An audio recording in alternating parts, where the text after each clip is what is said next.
Oke, sekarang kita sudah mendapatkan 2 mainan. Nah, selanjutnya kita cari lagi. Siapa tahu masih ada mainan-mainan yang lainnya. Oke.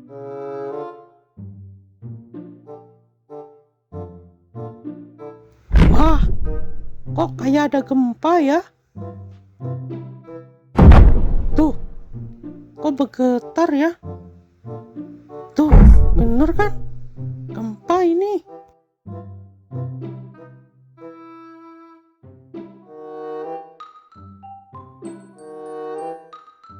Oh,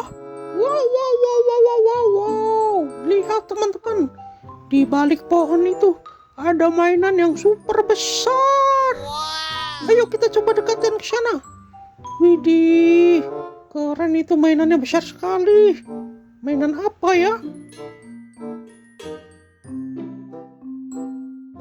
Wah, ternyata yang tadi itu bukan gempa teman-teman.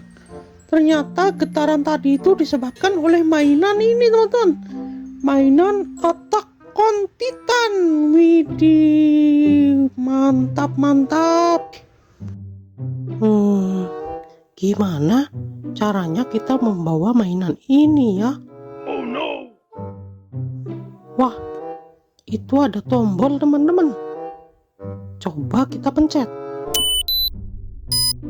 Wah, mainannya bergerak teman-teman. Saat mainannya bergerak, bumi terasa berguncang teman-teman. Wah, dia berjalan ke arah sana teman-teman. Udah, kita biarkan saja. Kita lanjut cari mainan yang lainnya.